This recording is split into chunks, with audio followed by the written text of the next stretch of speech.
जय श्री राम भक्तों, आज है अमावस्या तिथि। और अमावस्या तिथि को जब हम अमावस्या का कहानी सुनते हैं, अमावस्या का व्रत करते हैं, तो हमें अनंत गुना फल मिलता है। उसके जीवन से दुख चला जाता है, दुख नहीं आता है। दुख क्या होता है वो नहीं जानता है, क्योंकि अमावस्या तिथि हमारे पूर्वजों की, हमारे पितरों की तिथि होती है। तो उस तिथि में जब हम कथा सुनते हैं तो हमारे जीवन में सुख की प्राप्ति होती है। तो कथा इस प्रकार से है। बोले शंकर भगवान की जय। एक नगर में राजा राज्य करता था। बड़ा प्रतापी राजा था, और साथ में रानी भी जो है धर्मपरायण थी, पूजा पाठ वाली थी। राजा के हवेली के सामने एक हवेली थी, उसमें एक सेठ रहता था। सेठ की सेठानी के साथ रानी की दोस्ती हो गई, और वो दोनों दोस्ती के साथ मित्रता उनकी निभती गई। एक दिन सेठ के घर से बहुत तेज रोने की आवाज़ आने लगी। जोर जोर से सेठानी रो रही थी, दहाड़ रही थी। रानी ने पूछा, कौन रो रहा है? राजा ने कहा कि सामने वाले सेठ से घर में से रोने की आवाज़ आ रही है। रानी ने पूछा, क्या हुआ? उन्होंने कहा कि उनका पुत्र आज मर गया है, इसलिए सेठानी रो रही है। रानी ने पूछा, बड़ी दुखी है सेठानी, इसलिए वो रो रही है। रानी ने राजा से पूछा कि दुख क्या होता है? राजा ने बोला कि जब तेरा पुत्र मरेगा तो तुझे पता चल जाएगा कि दुख क्या होता है। रानी गई और छत पे उसका बेटा खेल रहा था। उसने छत पे से अपने बेटे को धक्का दे दिया, और जब धक्का दिया तो राजा का पुत्र नीचे गिरा। तब किसी चीज के ऊपर आके वो गिर गया, और उसके एक खरोंच भी नहीं आई। रानी झट से नीचे उतर के आई और देखने लगी कि पुत्र कैसे मरता है। देखा कि सामने से पुत्र खेलता आ रहा है, अंदर आ रहा है। तो राजा को भी देखकर बड़ी हैरानी हुई कि पुत्र को बिल्कुल भी खरोंच नहीं आई है। फिर से रानी पूछने लगी राजा से कि दुख क्या होता है? अब राजा ने कहा कि अब हमारे पड़ोसी राज्य में सैनिक ने लड़ाई शुरू कर दी है। अब मैं उसमें लड़ने जा रहा हूँ। जब मैं मर जाऊंगा तो तुम्हें पता लग जाएगा कि दुख क्या होता है। रानी ने कहा, ठीक है। राजा सैनिकों को लेकर के पड़ोसी राज्यों के साथ लड़ने के लिए गया, लेकिन वहाँ पर भी जो है भगवान की कृपा से वो अच्छी तरह से जीत करके आ गए और सकुशल आए। उन्हें कुछ भी खरोंच तक नहीं आई। राजा भी देख करके हैरान थे कि कुछ भी नहीं होता है, इतना बलशाली पड़ोसी राजा था, उसमें से भी मैं जीत करके आ गया। उसके बाद रानी ने फिर पूछा कि दुख क्या होता है? राजा ने कहा कि अब हम गंगा स्नान को जाएंगे, और वहां पर मैं गंगा में डुबकी कूद जाऊंगा, फिर तुम्हें पता लग जाएगा कि दुख क्या होता है। अब सारा घर आके रानी ने खान पान की तैयारी की और जाने की तैयारी कर ली। खूब सारा सामान ले लिया और चल पड़े राजा रानी। जब गंगा स्नान करने के लिए गई तो रास्ते में देखा कि खूब अच्छी सरोवर है और वहाँ पर हवा अच्छी है। तो रानी ने कहा कि मुझे भूख प्यास लग रही है, तो यहाँ पर हम विश्राम भी कर लेते हैं और पानी भी पी लेते हैं। राजा रानी ने वहाँ पर विश्राम किया। शंकर पार्वती वहाँ पर, शंकर जी ने जो है बकरे का रूप बनाया और पार्वती जी ने बकरी का रूप बनाया। दोनों देख रहे थे उन्हें। तो राजा ने कहा कि मैं पानी लेकर के आता हूँ। गंगा किनारे वहाँ पर गया तो पानी लेने गया, तो पार्वती जी ने पूछा कि रानी को तो दुख देखना है और इसके जीवन में दुख क्यों नहीं आ रहा है? शंकर भगवान ने कहा कि इन्होंने अमावस्या तिथि का व्रत किया था, दान पुण्य किया था, इसकी वजह से रानी को कभी भी दुख नहीं आएगा। और अभी राजा डूबेगा कूदेगा तो भी राजा जीवित ही आ जाएगा। ये बात रानी सुन रही थी कि ये दोनों बकरे बकरी के रूप में इंसान की भाषा में बात कर रहे हैं। तो रानी को अचंभा हुआ, और फिर बाद में जब राजा आए तो रानी ने राजा को सारी बात बता दी कि मेरे जीवन में इसलिए दुख कभी भी नहीं आएगा, और शंकर पार्वती ने ये बातें जब कर रहे थे तो रानी ने अच्छे से सुनी थी। शंकर भगवान ने कहा था कि इस रानी के जीवन में कभी भी दुख नहीं आएगा।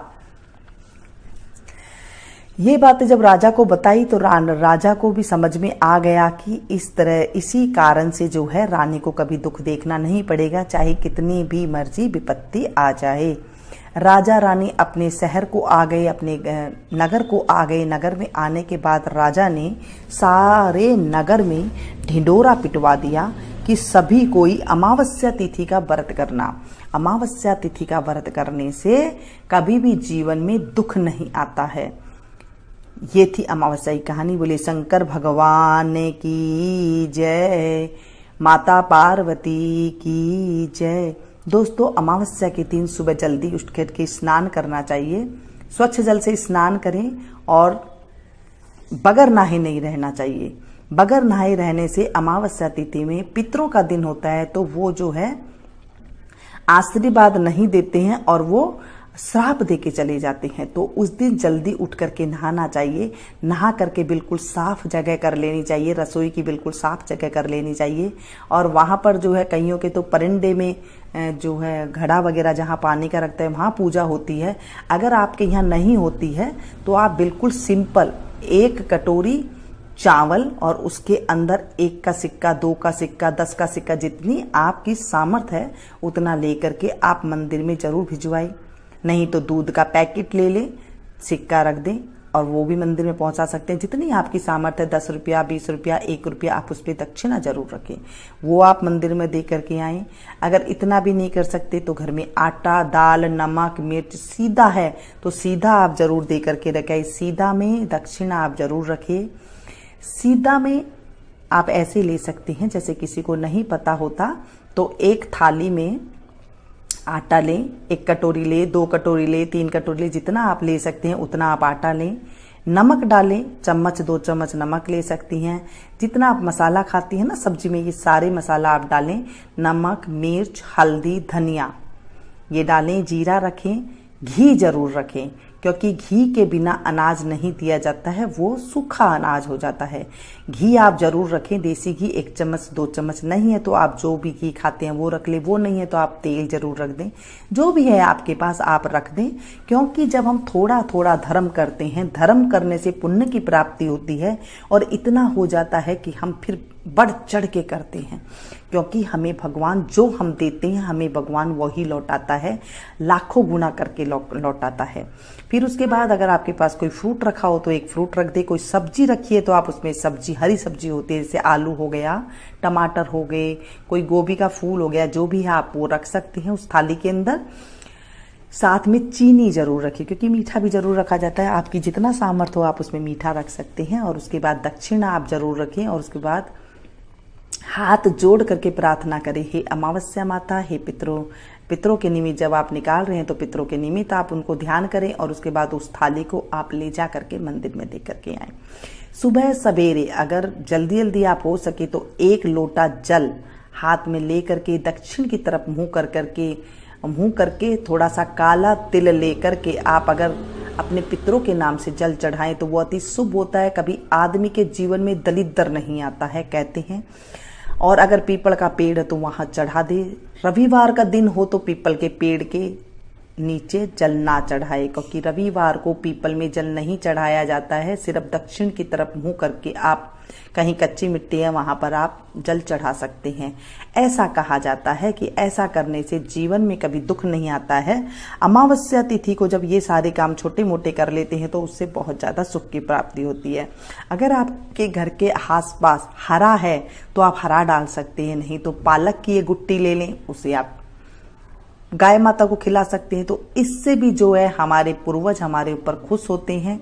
चींटियों को थोड़ा सा आप आटा और थोड़ी शक्कर मिला करके आप उसमें दे सकते हैं। जहां पर चींटियां आपको बिल नजर आए वहां पर आप डाल दें, तो आप देखेंगे किसी ना किसी रूप में आज अमावस्या के दिन हम कुछ भी दान पुण्य करते हैं उसका करोड़ों गुना फल मिलता है, यानी कि करोड़ों गुना होकर के हमें मिलता है, ऐसा कहा जाता है।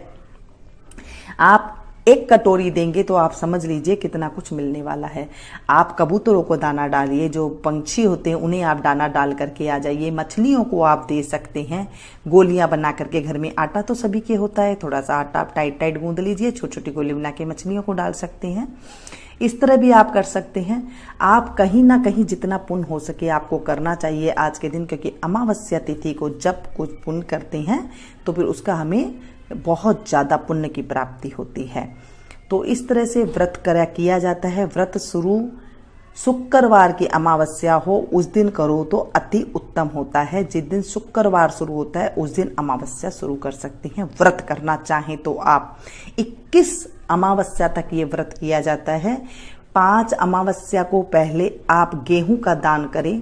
जब आप गेहूं का दान करें तो लाल कपड़ा साथ में अवश्य रखें। अगर लाल कपड़े के अंदर गेहूं का दान करें उसमें दक्षिणा जरूर रखें और वो आप दे करके आएं। फिर दूसरे 5 को आप मूंग दान करें। मूंग में भी आप हरा कपड़ा रखें और उसमें दक्षिणा रखें, फिर आप दे करके आएं। मंदिर में ही देना होता है। उसके बाद आप चना रखें। चने का जैसा कलर है आप उस तरह का कपड़ा ले सकते हैं। 1 मीटर ले, 1.25 मीटर ले, जितना आपकी मर्जी है आप उतना ले सकते हैं और उसमें दिया जाता है। उसके बाद जब आप फिर 5वां चौथा करें तो उसके अंदर आपको चावल लेने होते हैं। चावल आप उस चावल के कपड़े के जैसा ही रंग आपको लेना होता है। इस तरह से आपको व्रत विधि की जाती है। और जो 5वां होता है उसके अंदर भी आपको जो है जिस तरह का अनाज आप खाते हैं वो अनाज आप दे सकती हैं। गेहूं हो गया, मूंग हो गया, चने हो गए, चावल हो गए और साथ में जो हो गया मोठ ले ले चाहे बाजरे ले ले, कुछ मर्जी आप ले सकते हैं। 5वां अनाज आप कुछ भी मर्जी करते हैं। इस तरह से आपको दान विधि इस तरह से होती है। और फिर 21वें जो अमावस्या तिथि आती है उस पे जो है उद्यापन विधि इस तरह से की जाती है। बस यही सिंपल सा होता है। जिन्हें व्रत करना चाहें तो उन्हें संतान की प्राप्ति होती है, घर में सुख आ जाता है, दलिद्र नहीं रहता है, ऐसा कहा जाता है। अमावस्या तिथि व्रत करने वाले को घर में भंडार भर जाते हैं, क्योंकि जो अमावस्या तिथि होती है हमारे पितरों की होती है और हमारे बड़े बुजुर्ग जो गुजर जाते हैं उन्हें पितर कहा जाता है। फिर अगर जब हम उनके नाम से व्रत करते तो हमारे घर में भी सुख शांति आती है। जय बोलिए शंकर भगवान की जय, माता पार्वती की जय, अमावस्या तिथि की जय। दोस्तों पसंद आए तो प्लीज़ एक लाइक जरूर दीजिएगा। इसे ज़्यादा से ज़्यादा अपनों के साथ शेयर कीजिएगा।